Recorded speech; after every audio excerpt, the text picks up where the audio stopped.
વર્ણિવેશરમણીય દર્શનમ મંદહાસરુચિરાનનાંબુજં પૂજિतं સુરનરોત્તમૈર્મુદા ધર્મનંદનમહં વિચિંતયે.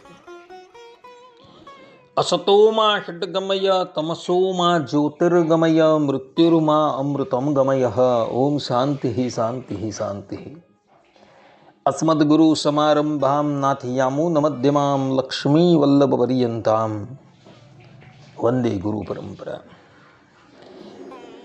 આજની જ્ઞાન સભાની અંદર પધારનારા બધા જ ભગવદ ભક્તોને વેદાંતાચાર્ય, પુરાણ ઇતિહાસાચાર્ય, એમ ફિલોસોફી શાસ્ત્રી રાકેશભાઈના હિતપૂર્વક જય સ્વામિનારાયણ. એક ભગવત ભક્તએ મને વિનંતી કરી કે શાસ્ત્રીજી, શાસ્ત્રોની અંદર કુંભ સ્નાનનું મહાત્મય કહેલું છે, તો કૃપા કરીને અત્યારે કુંભ મેળાનો પ્રારંભ થઈ રહ્યો છે, તો તમે કુંભ સ્નાનના મહાત્મય વિશે થોડી વાત કરો.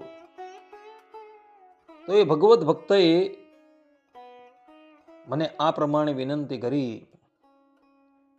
તો આજના પ્રવચનની અંદર આપણે બધા કુંભ સ્નાનના મહાત્મ્ય વિશે થોડી વાત શ્રવણ કરશું. તો બધા જ શ્રોતાગણો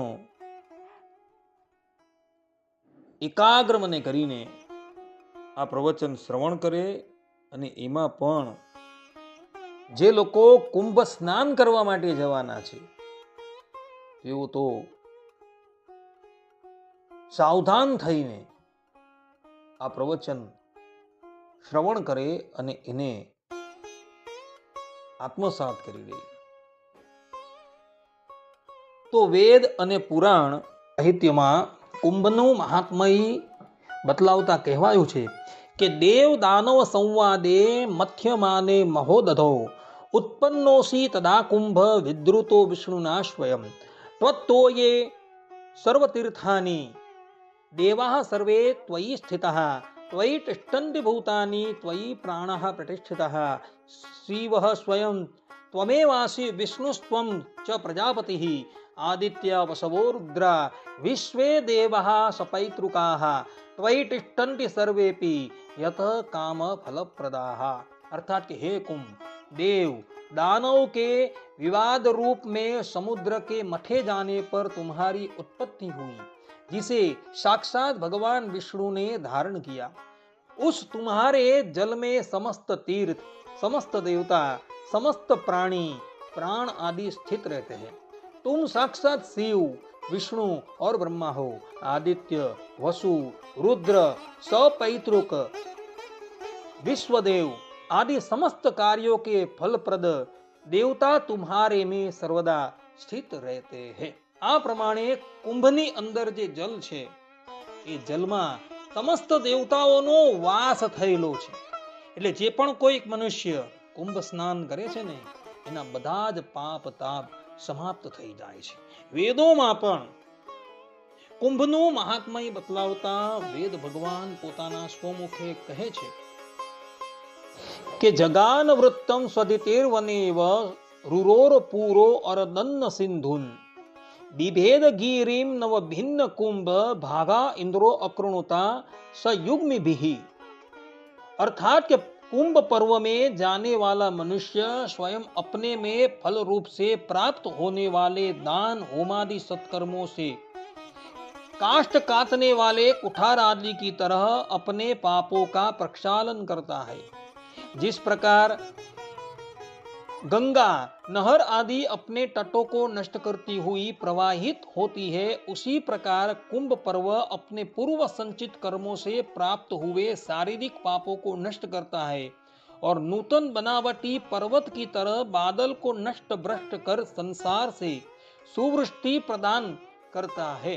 આ પ્રમાણે અહીં વેદ ભગવાન ઋગ્વેદ 10:89 અંદર સ્પષ્ટ રૂપે કહે છે કે જે પ્રમાણે મોટા મોટા દાન કરવાથી, મોટા મોટા યજ્ઞ કરવાથી મનુષ્યના બધા જ પાપો સમાપ્ત થઈ જાય છે, તે જ પ્રમાણે કુંભ પર્વની અંદર સ્નાન કરવા માત્રથી મનુષ્યના બધા જ પાપો સમાપ્ત થઈ જાય છે.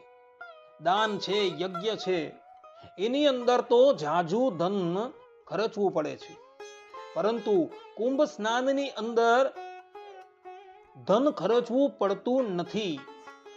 કેવલ સ્નાન કરવા માત્રથી જ મનુષ્યના બધા જ પાપો સમાપ્ત થઈ જાય છે.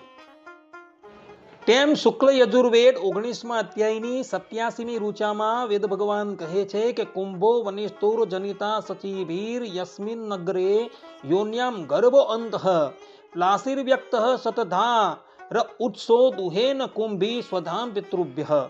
अर्थात कि कुंभ पर्व सत्कर्म के द्वारा मनुष्य को इहलोक में शारीरिक सुख देने वाला और जन्मांतरों में उत्कृष्ट सुख को देने वाला है। आ प्रमाणे અહીં વેદ ભગવાન પોતાના સ્વમુખે કહે છે કે જે પણ કોઈક મનુષ્ય કુંભની અંદર જઈને સ્નાન કરે છે એ મનુષ્યને આ લોકની અંદર તો સુખની પ્રાપ્તિ થાય જ છે, પરંતુ પરલોકની અંદર પણ સુખની પ્રાપ્તિ થાય છે.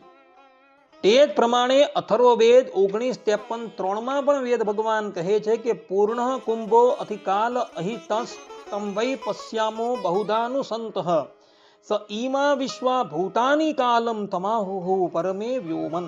अर्थात कि हे संतगण, पूर्ण कुंभ समय पर 12 वर्ष के बाद आया करता है, जिसे हम अनेकों बार प्रयाग आदि तीर्थों में देखा करते हैं।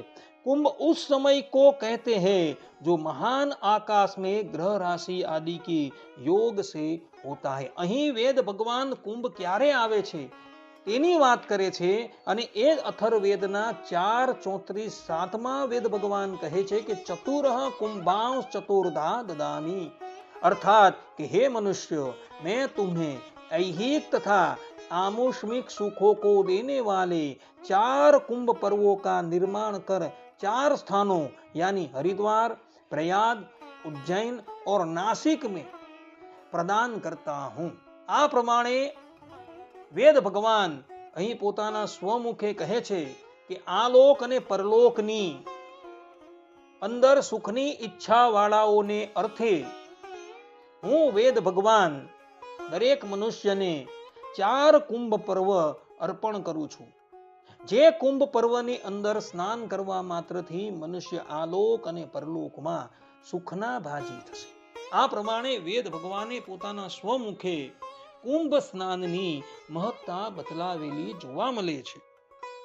તો આ પ્રમાણે વિશ્વભરની અંદર નિવાસ કરતા દરેક હિન્દુઓ આ કુંભનું મહાત્મય વિચારી પોતાના જીવના ઉદ્ધારને અર્થે અને પોતાના જીવનને સાર્થક કરવાને અર્થે કુંભ સ્નાન કરવા અવશ્ય આવે, કારણ કે વેદ ભગવાન તથા પુરાણોની અંદર કુંભ સ્નાનની ઘણી મહત્તા બતલાવવામાં આવેલી છે।